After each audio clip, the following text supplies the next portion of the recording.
A luxurious private flight. A pregnant wife who thought she was safe in the sky. But when her millionaire husband suddenly forces open the cabin door at high noon and shoves her out into the open air, plunging her toward the merciless ocean below, everything changes. What follows is a struggle for survival, a rescue bound by loyalty, and a reckoning that will shake an empire built on greed and betrayal. And trust me, you will not believe how it all ends until we dive in. Tell us the time you are listening and where you are tuning in from. Drop a comment below. We would love to hear from you. The sky was a sheet of blazing blue, wide and merciless in the midday Sunday. Below stretched the endless ocean, glittering like shards of broken glass. At 30,000 feet, a private jet belonging to one of the richest men in the city cut through the air. From the outside it was sleek and polished, a symbol of wealth. Inside it was a different world, where silence was heavy and every gesture carried hidden tension. Isabella Grant sat by the window, her hands resting on her pregnant belly. For a brief moment, she let herself believe she was safe. The hum of the engines had a rhythm that almost lulled her into calm. She looked at the sky, whispered to the child within, and pretended her life was still intact. She thought of her parents waiting at home, her mother's warm embrace, her father's stern but protective eyes. Yet the man sitting across from her shattered every illusion with a single cold glance. Alexander Kane, her husband, did not look at her with love. His face was carved from arrogance, his lips curled in contempt. He sipped a glass of whiskey, as if this flight were simply another business deal, another moment where he controlled everything. For years, Isabella had hidden bruises and swallowed tears, hoping things would change. Today, the truth arrived like a storm, without warning. The cabin crew kept their heads down.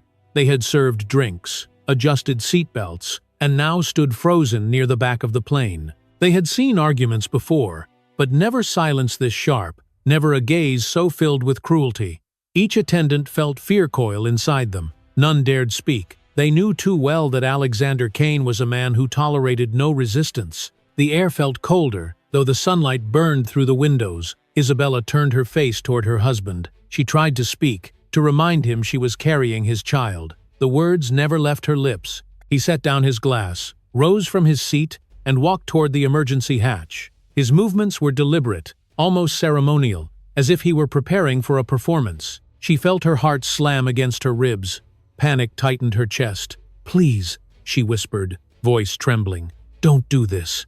Her plea dissolved into the drone of the engines. Alexander reached for the handle. The metallic click echoed like a gunshot in the cabin. A rush of wind filled the space, ripping through the still air. Papers flew, a glass shattered. Attendants gasped, but did not move. Isabella clutched her belly, her body shaking. He did not hesitate. He looked at her one final time, and there was no trace of humanity in his eyes. With a single violent motion, Alexander shoved her toward the open door.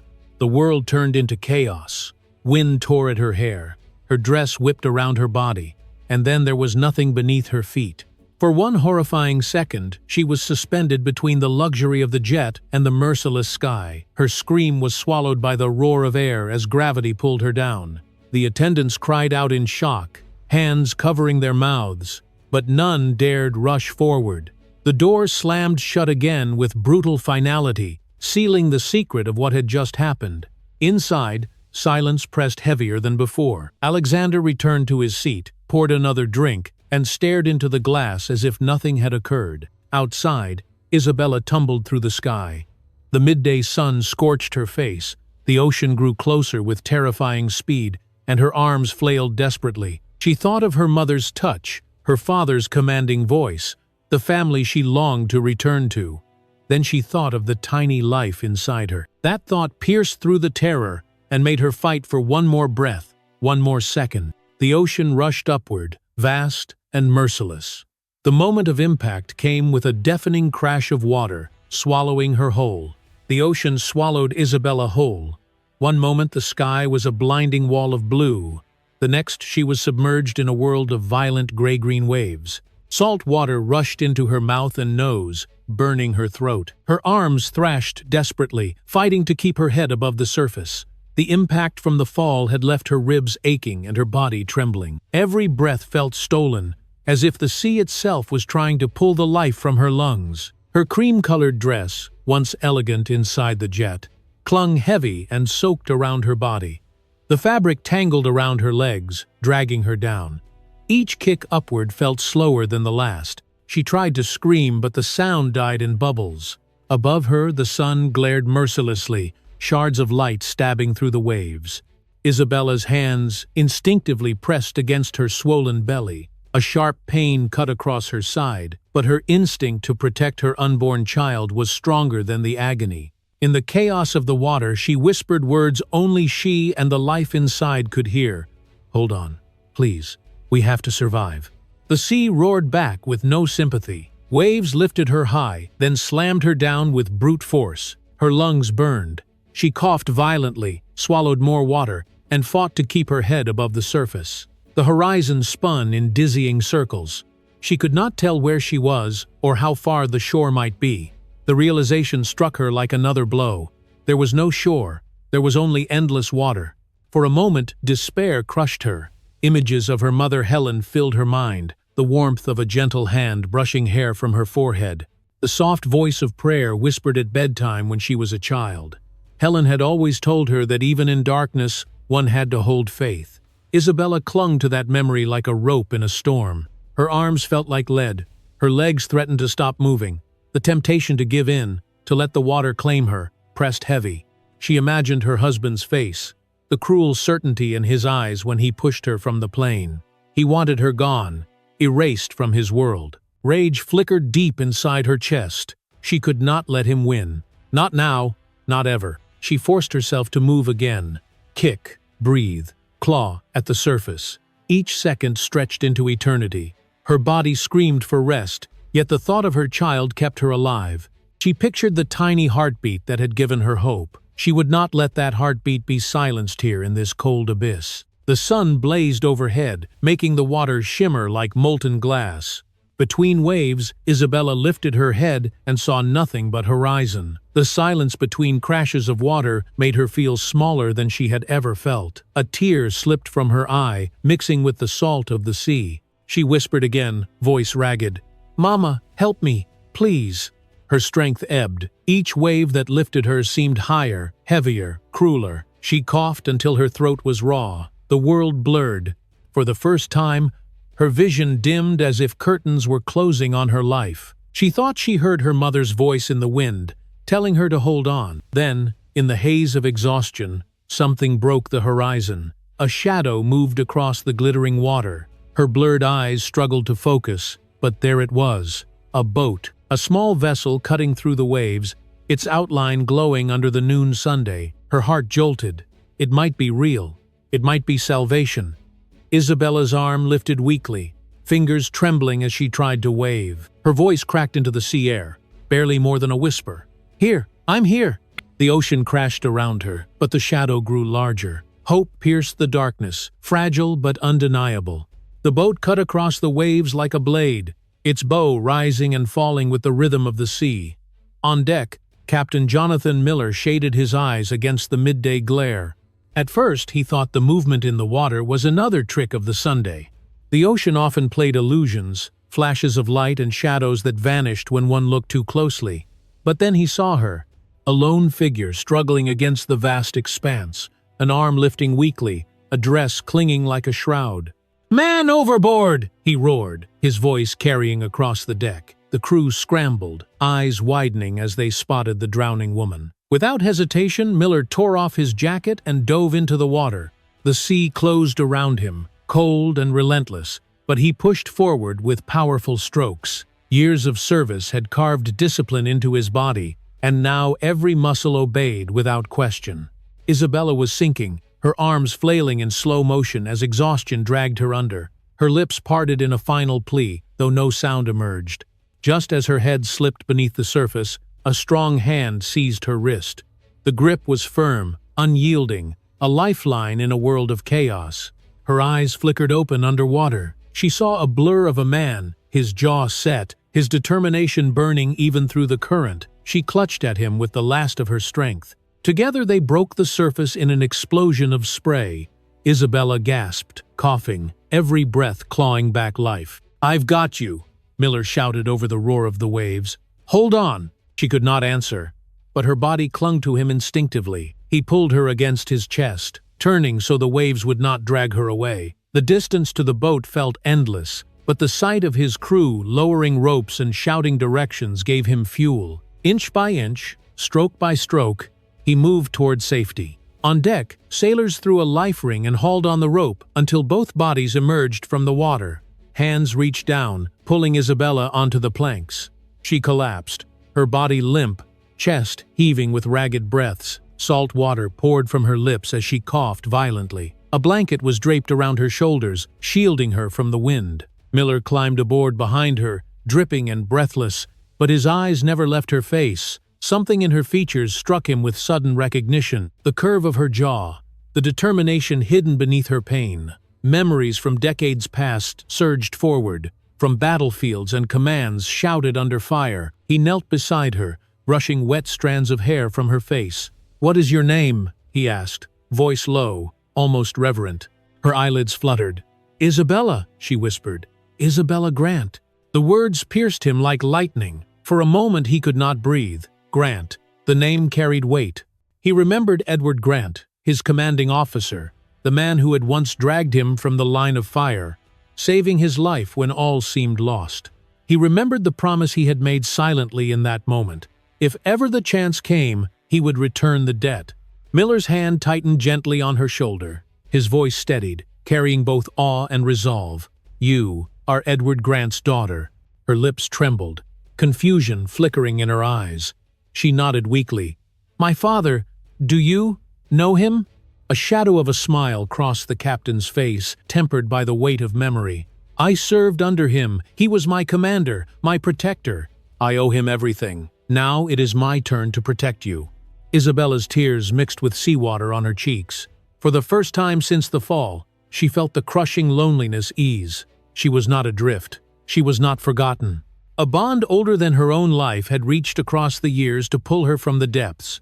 Around them, the crew worked, offering dry clothes, boiling water, and quiet reassurance.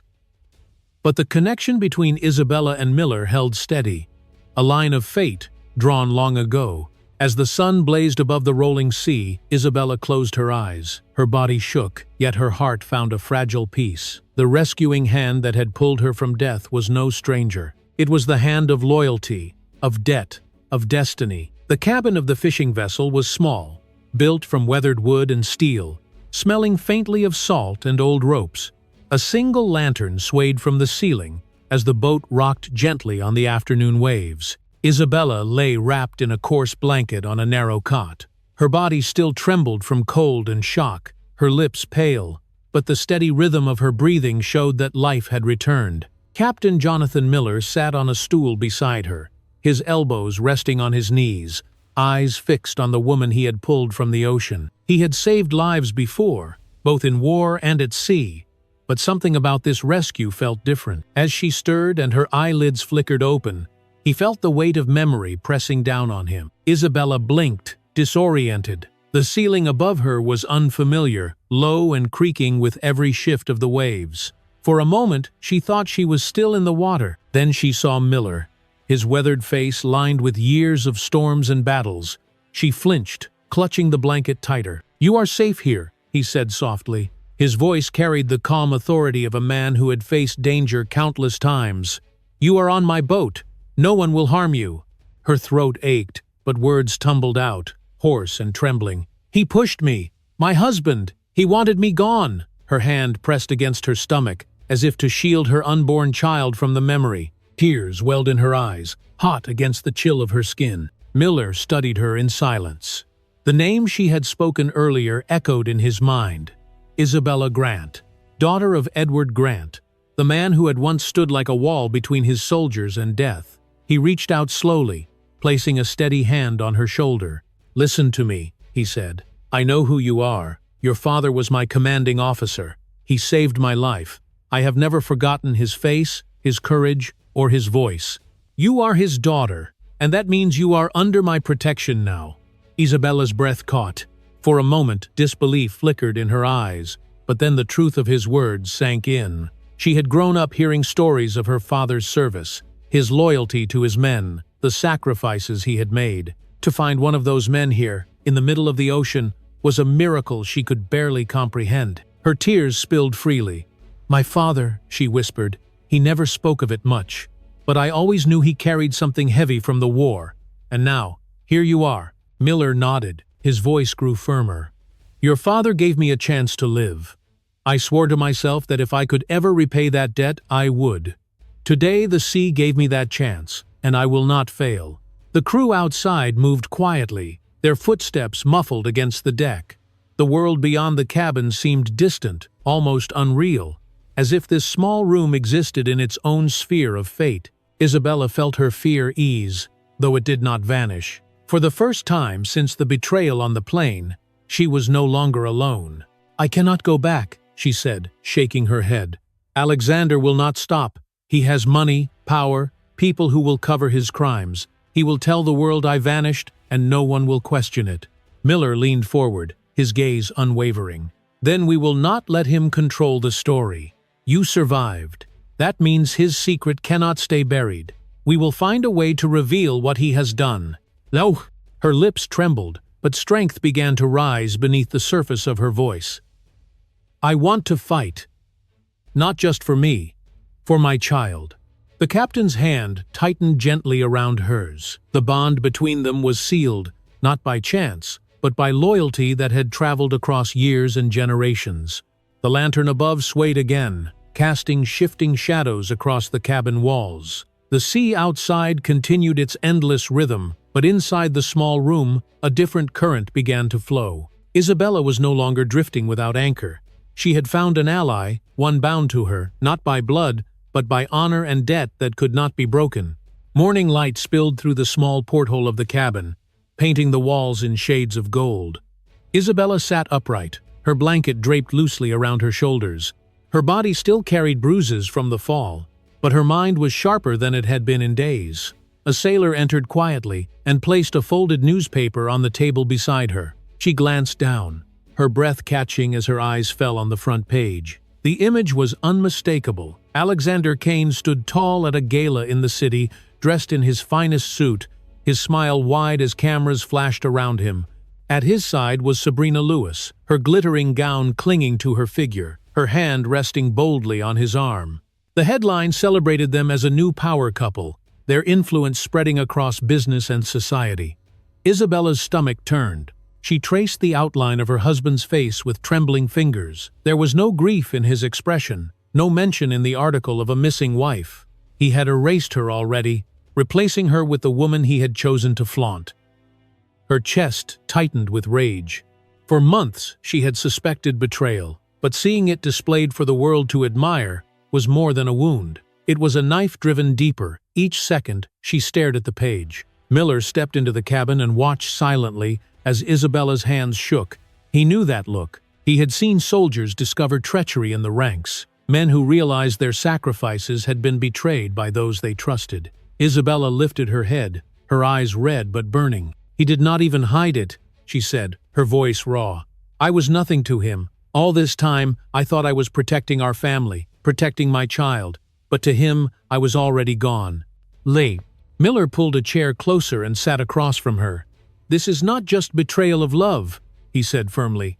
"This is betrayal of life itself. He pushed you into the sea, and now he parades another woman in your place. That arrogance will be his downfall." Her tears spilled freely, but her voice did not waver. "I loved him. Even when he hurt me, I believed he would change. But this," she slammed her fist against the table, the newspaper sliding to the floor. "This is different. He wanted me erased. He wanted my child erased." Silence filled the cabin, broken only by the gentle creak of the ship. The fury in her chest grew hotter, cutting through the fog of fear that had haunted her since the fall. The betrayal no longer felt like chains around her. It felt like fire, and fire could forge strength. Miller leaned forward, his eyes steady.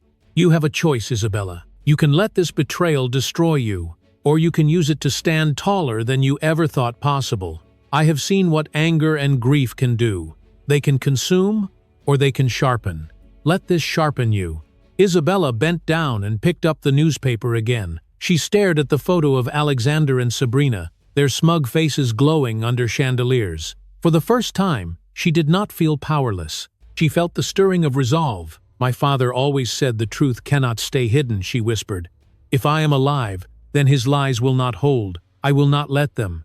Miller nodded, pride flickering in his weathered features. "That is the spirit of Edward Grant in you. The same courage he carried into every battle. It lives in you now."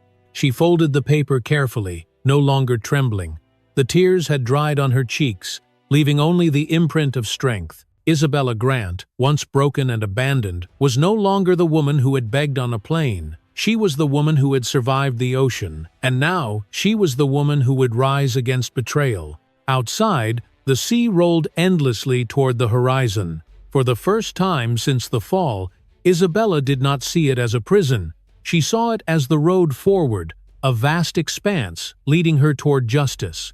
Night had settled over the sea. The sky was clear, and stars shimmered above the quiet boat like distant fires. Isabella sat at the small table inside the cabin, her face lit only by the dim glow of a lantern. Before her lay the folded newspaper, the same image of Alexander Kane and Sabrina Lewis smiling for the cameras. She traced their faces once, then set the paper aside. Her gaze was sharp now, no longer clouded by fear. Captain Miller entered, carrying a stack of worn maps and a small black notebook. He placed them on the table and sat across from her. His eyes were steady, his posture that of a man preparing for a mission. Isabella lifted her chin, meeting his gaze with a silent question. "I have been speaking with old friends," he said. His voice was low but clear. "Men who once wore the uniform with me. They are scattered now, living quiet lives, but their loyalty has not faded. They know the name Kane, and they know the kind of corruption that hides behind his wealth. They are willing to help." Isabella leaned forward, her hands clasped tightly. "Help how?" Miller opened the notebook, revealing pages filled with notes, numbers, and addresses. "We will not fight him with fists. We will fight him with proof. Money trails, offshore accounts, bribes. He has built his empire on shadows, but shadows can be exposed if we shine the right light." The words settled heavy in the air. Isabella thought of Alexander's smug smile at the gala, his belief that no one could touch him. The idea of stripping away his armor of wealth and power sent a spark of hope through her chest. "He will suspect nothing," Miller continued. "He believes you are gone. That gives us time. My contacts can reach records, tap into old connections. We will gather every piece of evidence that shows the truth." Isabella's voice trembled, not from fear, but from rising determination. "And when we have it, then we strike," Miller said firmly. "We take it to the public, to the authorities, to the people who cannot be silenced. Once his secrets are laid bare, not even his money will protect him." Silence filled the cabin for a moment. The only sound was the creak of wood and the gentle slap of waves against the hull. Isabella pressed her hand to her stomach, feeling the life within her shift. She spoke quietly, almost to herself. "This is not only for me, it is for my child. He tried to erase us, but now we will be the reason he falls." Miller reached across the table and set his hand over hers. His grip was steady, strong, the grip of a soldier who had sworn an oath long ago. "You are not alone. Your father once saved me in battle. I will not let his daughter fight without protection." A tear slipped from Isabella's eye, but this time it was not born of despair. It was born of relief. She was not powerless. She was not drifting. She was part of a plan, part of a fight larger than herself. Outside, the crew worked quietly. They were sailors, not soldiers, but they understood loyalty when they saw it. Each one watched Isabella with respect, whispering that she carried the courage of her father. Word spread among them that the woman on board was not a victim. She was a survivor preparing to strike back. The lantern flickered as the night deepened. Isabella leaned back in her chair, exhaustion tugging at her but unable to dim the fire in her eyes. She closed the notebook, sealing their plan for the days ahead. For the first time since she had fallen from the sky, she allowed herself to breathe fully. The counterattack had begun, and Alexander Kane had no idea that the woman he thought dead was alive, gathering the very weapons that would bring his empire crashing down. The days that followed were quiet but heavy with preparation. The boat rocked gently on the open sea, while Isabella remained inside the cabin, gathering strength. Her bruises were fading, but her spirit was sharpening with each hour that passed. She stood before a small mirror nailed to the wall, staring at her reflection. Her face was pale, her eyes rimmed with exhaustion, yet within them burned a light she had not seen before. She spoke aloud, her voice rough at first. "You cannot silence me." The words shook. She tried again, firmer. "You cannot erase me." Each repetition grew stronger, until her voice filled the cabin like the echo of her father's command on a battlefield. Captain Miller watched from the doorway, arms crossed. He did not interrupt. He knew the power of words spoken into silence, words that forged armor inside a wounded soul. When she finally turned, her eyes shone with determination. "I have been afraid too long," she said. "Now I will fight." At night, she wrote letters by lantern light. One was addressed to her father, Edward Grant. She wrote of the betrayal, the fall, the rescue. She told him not to grieve, for she was alive, and she was preparing to rise again. Another was written to her mother, Helen. She described the terror of the sea, but also the moment she remembered her mother's prayers. "I carried your voice with me," she wrote, "and it kept me alive." When the letters were finished, she sealed them with care. She whispered to herself, "If something happens, they must know I fought until the end." During the day, she joined the sailors on deck. They showed her how to knot ropes, how to balance against the roll of the sea, how to hold herself steady. The physical work rebuilt her strength, but it also gave her purpose. The men respected her resilience, murmuring that she was no longer a passenger but part of the crew. One afternoon, as the sun blazed overhead, Isabella stood at the bow, the wind whipping her hair. She pressed her hand against her belly and whispered to her unborn child, "You are the reason I live. You are the reason I fight. I will not let the world take you from me." A single tear slid down her cheek, but her voice carried above the waves. Miller approached, his weathered face softened by a rare smile. "I see your father in you," he said. "That fire, that strength." He never backed down, and neither will you. Her eyes glistened. "I am not only his daughter," she replied. "I am a mother now, and that is a strength no one can take away." The captain nodded, recognizing the truth in her words. He had seen hardened soldiers break under pressure, but he had also seen women who fought with the unyielding force of love. Isabella belonged to the latter. That night, under the stars, Isabella sat on the deck with the crew. They shared simple food, stories of storms survived, songs carried over generations. For the first time since the nightmare began, she felt a sense of belonging. She was not an outcast. She was not a victim. She was part of something larger, a bond of loyalty and honor. When the lanterns were extinguished and silence returned, Isabella looked toward the horizon. She did not see endless water anymore. She saw a path. She saw the moment ahead when she would face Alexander Kane not as a broken wife, but as a mother standing tall for her child. The sea rocked her gently, like a cradle. She closed her eyes and whispered a vow. "I will protect you. I will fight for you. And I will never surrender." The city glowed with luxury that evening.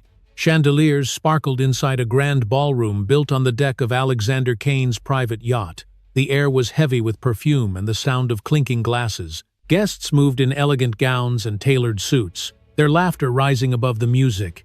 To the outside world, it was a celebration of wealth and success. To Isabella, watching from the shadows near the entrance, it was the stage where lies would finally collapse. She wore a simple dark dress borrowed from the sailors, her hair tied back, her face pale but resolute. Captain Miller stood beside her, his presence steady as stone. He carried a small case under his arm. Inside were documents, photographs, and recordings collected in weeks of quiet work. Proof of fraud, corruption, and betrayal. Proof that could no longer be denied. The yacht swayed gently under the night sky, lit by hundreds of lights that glittered like stars. Isabella stepped forward, her heels clicking softly on the polished floor. Every movement felt surreal, as if she were walking through a dream. She heard the music swell, smelled the sweet fragrance of roses arranged on golden tables, and saw her husband at the center of it all. Alexander Kane stood with a glass of champagne raised high. Sabrina Lewis leaned against him, smiling brightly for the cameras. Their laughter rang out as reporters snapped photos, hungry for another headline. To the crowd, they looked untouchable, powerful, Perfect. Isabella's chest burned at the sight. He had thrown her into the sea, erased her from existence, and now he flaunted the woman who had taken her place. Miller touched her arm, grounding her. "Are you ready?" he asked. She nodded once, her jaw set. They stepped into the light. Gasps rippled through the room as faces turned toward her. Conversation stopped. Glasses froze in midair. For a moment the music played on, unaware of the storm it accompanied. Isabella stood tall, her hand resting on her belly, her voice carrying across the room. "I am Isabella Grant," she said. "The wife you tried to erase. The woman you left for dead." Alexander's glass slipped from his fingers and shattered on the floor. His face drained of color, his lips parted in disbelief. Sabrina clutched his arm, eyes wide with horror. The guests murmured, their confusion rising like a wave. Miller opened the case and spread its contents across the nearest table. Photographs of financial ledgers, offshore accounts, secret payments, recordings of hushed conversations, documents signed with Alexander's name. The evidence glistened under the ballroom lights, undeniable and merciless. A large screen near the stage flickered to life. Miller had arranged for the evidence to be projected for all to see. Bank transfers, bribes, and images of Alexander, with Sabrina, in hidden places, flashed across the screen. Gasps turned to outrage. Reporters raised their cameras higher, capturing every second. Isabella's voice cut through the noise. "This is the man you praised. This is the man who built an empire on lies and blood.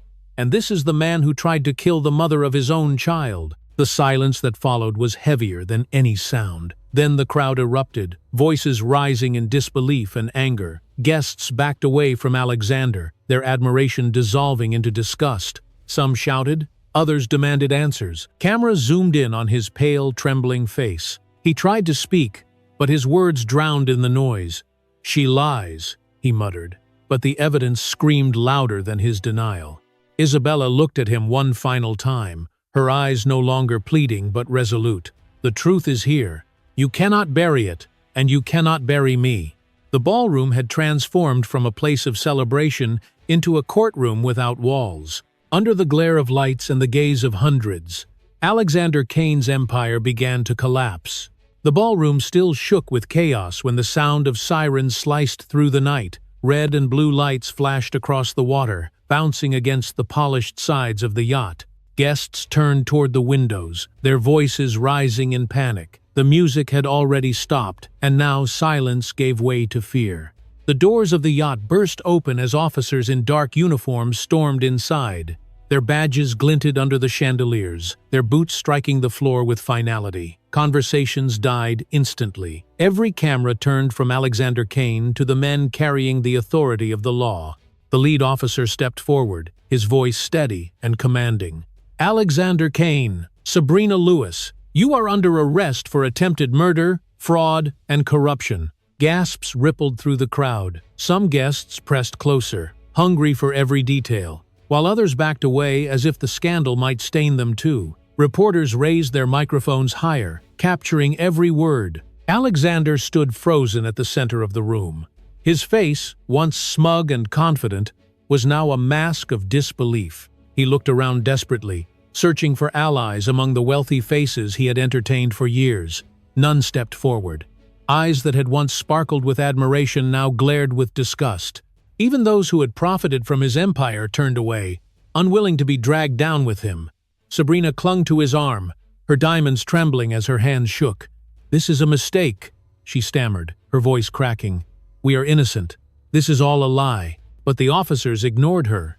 Handcuffs clicked open, cold metal gleaming under the lights. They seized Alexander first, forcing his arms behind his back. The sound of the cuffs locking shut echoed louder than any applause ever had. "No!" he shouted, struggling against their grip. "I built this city. I made all of you rich. You cannot do this to me." The crowd answered with silence. The cameras did not stop rolling. Every twitch of his face, every desperate cry, was captured forever. Sabrina tried to pull away, but another officer caught her wrist and locked cuffs around her as well. Her glamorous smile had vanished, replaced by a mask of fear. She looked to Alexander, but he offered no comfort. His eyes were wild, fixed only on the collapsing walls of his empire. Outside the ballroom, more officers moved swiftly through his offices and properties. Banks received calls within minutes. Accounts were frozen, transactions halted, assets seized. What had taken Alexander years of manipulation to build unraveled in a single night. Screens that once displayed rising profits now glowed red with warnings of loss. On the yacht, the guests whispered in disbelief. "How could we have trusted him?" one woman murmured. "All those deals, all those promises." Another man shook his head. "I knew there was something rotten. I just never thought it would come to this." Isabella stood near the center of the chaos, her hand resting on her stomach, her gaze steady. She had no need to speak now. The truth was louder than any accusation. She watched as the man who had tried to erase her was dragged away, his wealth and power crumbling like sand through his fingers. Alexander's voice grew hoarse as he shouted against the officer's grip. "You will regret this. I will rise again." But even as the words left his mouth, they sounded hollow, stripped of power. The officers led him toward the exit. Reporters pressed closer, microphones raised, flashes bursting like lightning. Every headline was already writing itself. Millionaire falls, mistress exposed, justice delivered. For Isabella, the moment felt surreal. The weight that had pressed on her chest since the day of the fall began to lift. The man who had nearly destroyed her was finally caged by the law. The sea had not claimed her life. The truth had carried her here, and justice had claimed him instead. The night of chaos faded into memory, but the morning that followed carried a weight of renewal. The sun rose above the horizon, spreading light across the harbor where the yacht now sat under police control. Isabella stood on the dock, wrapped in a coat that one of the officers had given her. The air was cool, touched with salt, but it felt like the first clean breath she had taken in years. A familiar voice called her name. She turned and saw her parents. Edward Grant moved with the dignity of a soldier, though his steps were slower with age. Helen followed close behind, her eyes already filled with tears. Isabella felt her own heart break open. She rushed forward, falling into their arms, sobbing against their shoulders. "You are safe," her mother whispered, her voice trembling. "My child, you are safe." Edward's embrace was firm, unshaken. He pulled back just enough to look into his daughter's eyes. "You fought," he said, his voice low but proud. "You survived. That is the spirit of our family. You carried it when it mattered most." Isabella clutched their hands, pressing them against her belly. "I was never alone. I carried you both with me. Your prayers, your strength. It kept me alive, and it will keep my child alive." Helen kissed her forehead, unable to stop her tears. Edward placed a steady hand on her shoulder, his stern face softening for the first time in years. The family held together in silence, letting the relief wash over them. A few steps away, Captain Miller stood with his crew. His clothes were still damp from the night's work, but his stance was solid. He watched the reunion quietly, a faint smile tugging at his lips. For him, this was the end of a duty carried across decades. Edward approached him, his hand outstretched. "You saved my daughter," Edward said firmly. "Once, I saved you in battle. Today, you have returned that gift. We are even." Miller shook his head. "No, sir. Debt like that is never even. But I am glad I had the chance to honor it." The two men clasped hands, a silent bond reforged by time and sacrifice. Helen joined them, placing her other hand over theirs. "You are part of this family now," she said softly. Miller bowed his head slightly, humbled. "Then I will carry that honor." Reporters shouted questions from a distance, cameras flashed, hungry for the perfect photograph of the broken wife who had risen again. Isabella ignored them. For once, the noise of the world no longer mattered. She walked with her parents to a quiet bench by the water. Miller lingered a moment longer, then turned toward his ship. Isabella called after him, "Captain!" He looked back, waiting. She smiled faintly. "Thank you, for saving me, for saving us." He tipped his head in acknowledgement. It was never a question, it was what had to be done. Then he walked back to his vessel, his figure framed against the rising Sunday. His mission was complete. Isabella sat with her parents, watching the waves sparkle under the morning light. The nightmare of betrayal and fear had ended. A new life was beginning, not only for her but for the child she carried. She rested her hand on her belly, whispering a promise. "You will know love, you will know truth, and you will never face the darkness I faced." The sea stretched endlessly before them. no longer a place of terror but of possibility. The horizon glowed with promise. Isabella closed her eyes and breathed deeply, letting the warmth of the sun fill her lungs. A new dawn had arrived.